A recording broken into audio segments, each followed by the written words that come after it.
اللہ عز و جل کا کروڑوں کروڑوں احسان کہ اللہ تبارک و تعالی نے ہمیں رمضان المبارک جیسا عظیم مہینہ عطا فرمایا۔ اور رمضان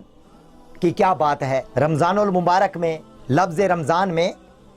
کل 5 حروف ہیں، را، میم، ضاد، الف اور نون۔ تو علماء فرماتے ہیں کہ را سے مراد رحمت الہی، یا را سے مراد رضا الہی، میم سے مراد محبت الہی، اور ضاد سے مراد ضمانت الہی، اور الف سے مراد الفت الہی، اور نون سے مراد نور الہی۔ گویا کہ جو رمضان المبارک میں اللہ کی عبادت کرے گا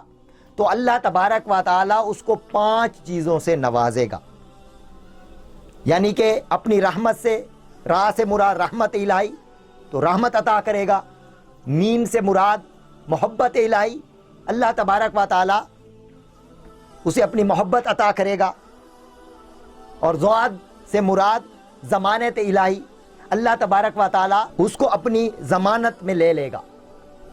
اور الف سے مراد الفت الہی، یعنی کہ اللہ تبارک و تعالی اس کو اپنی الفت عطا کرے گا، اور نون سے مراد نور الہی، یعنی کہ جو اس مہینے میں اللہ کی عبادت کرے گا اللہ تبارک و تعالی اسے اپنا نور عطا کرے گا، یعنی کہ اس کے دل میں اپنے نور کی تجلیات عطا فرمائے گا۔ تو یہ ایسا پیارا اور رحمت اور برکت والا مہینہ ہے۔ اور اللہ تبارک و تعالی دوسرے پارے میں بھی ارشاد فرماتا ہے، یا ایھا الذین آمنوا کتب علیکم الصیام کما کتب علی الذین من قبلکم لعلکم تتقون، کہ اے ایمان والو تم پر روزے فرض کیے گئے جیسا کہ اگلوں پر کیے گئے تھے تاکہ تم کو پرہیزگاری ملے۔ تو اب آخر میں فرمایا گیا کہ تم کو پرہیزگاری ملے۔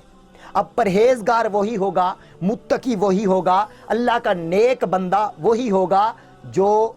روزے رکھے گا۔ اور ایک اور جگہ اللہ تبارک و تعالی فرماتا ہے کہ ھدی للمتقین، کہ متقیوں کے لیے ہدایت ہے، متقیوں کے لیے ہدایت ہے۔ تو اس آیت میں بتایا گیا کہ جو روزے رکھے گا تو وہ اس طرح ہوگا کہ اللہ تبارک و تعالی اس کو پرہیزگاری عطا فرمائے گا، متقی اس کو بنا دے گا، اور جو متقی بنے گا تو ہدایت اسی کو ملے گی۔ ھدی للمتقین، یعنی دوسری جگہ ارشاد فرمایا کہ ھدی للمتقین، کہ متقین کے لیے یعنی کہ پرہیزگاروں کے لیے ہدایت ہے۔ اگر ہم چاہتے ہیں کہ ہم پرہیزگار بن جائیں، متقی بن جائیں، تو پھر ہمیں روزوں سے محبت کرنی ہوگی، چاہے رمضان کے روزے ہوں، چاہے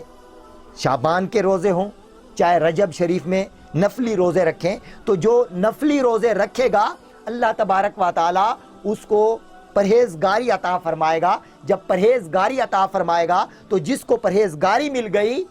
اس کو ہدایت بھی مل گئی، کیونکہ اللہ فرماتا ہے کہ ھدی للمتقین، ھدی للمتقین، کہ ہدایت جو ہے وہ متقیوں کے لیے ہے، اور متقی وہی ہوگا، متقی وہی بنے گا جو روزوں کی کثرت کرے گا۔ اور الحمدللہ اگر ہم عبادت گزار بننا چاہتے ہیں تو ایک جگہ پر حضور علیہ الصلوۃ والسلام نے ارشاد فرمایا کہ جو روزہ ہے، روزہ عبادت کا دروازہ ہے۔ جو چاہتا ہے کہ میں عبادت گزار بنوں، میں اللہ کا قرب حاصل کروں، اللہ کے عبادت گزار بندوں میں میرا شمار ہو جائے، تاکہ کل بروز قیامت میں سرخ روح ہو جاؤں رب کی بارگاہ میں، تو پھر وہ فرض روزے تو فرض ہی ہیں، وہ تو رکھنے ہی رکھنے ہیں، اس کے ساتھ ساتھ ہمیں نفلی روزے بھی رکھنے چاہیے۔ جیسے رجب کے روزوں کے فضائل